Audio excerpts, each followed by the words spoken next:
seems like every day I see you doing something else, whether it's winning another race or ringing the bell at the stock exchange or here for a movie premiere. Just describe the whirlwind of the last month and a half. It has been a whirlwind, yeah. Honestly, it was not even 2 weeks ago that we finished the World Cup season.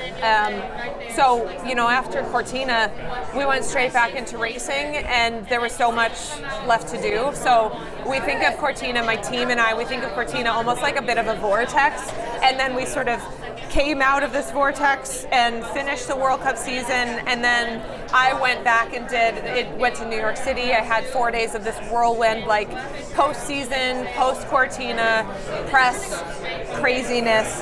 It was super fun. I got to totally play dress up. I mean, even now it's like I'm getting to work with really cool brands that have been so supportive, and get to play dress up and just explore a different side of things, and talk about the season and talk about our team and our women's team finishing first in the Nations Cup standings for the first time in like 44 years. It's like we had such a season to celebrate, so that's been fun. Are you somebody who reflects a lot, and have you done that already from the Olympics? Well, I haven't actually had a lot of time to reflect, and I'm very much a compartmentalizer. So during the season, I didn't do too much processing or reflecting. It was always like move on to the next thing.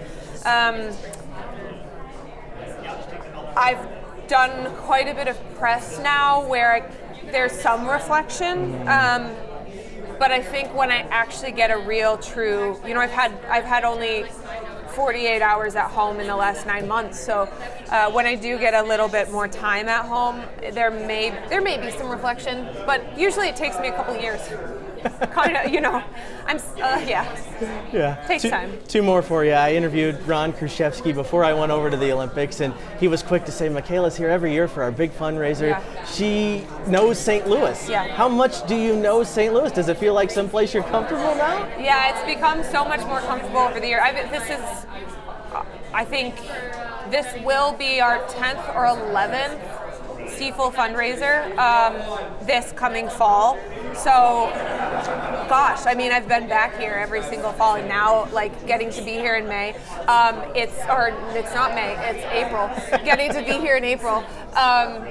Beautiful weather. This is like perfect time. Great. Oh my gosh, it feels so good, and it gets me really excited for sort of summer. Yeah, I don't know. It's such a beautiful city, and the people are so kind and friendly, and it's been really fun to get to know St. Louis a little bit, and the people who show up for skiing in the middle of a place that you wouldn't necessarily think of it. Yeah. Final thought, just with the success at the Olympics and around the world and the World Cup, how much should people be excited about this group of athletes right now in Stiefel USA ski team? Yeah.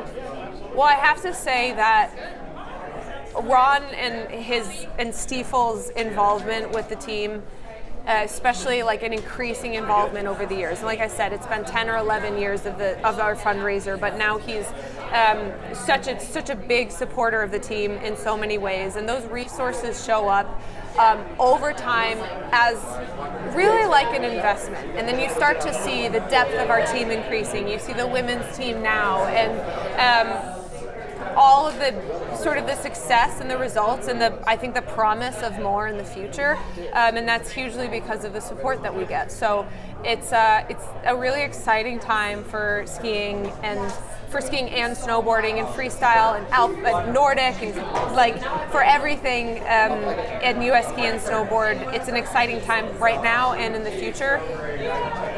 We're very grateful, and I'm very, very proud of all of my teammates for all the work that they're doing and the success they've had as well.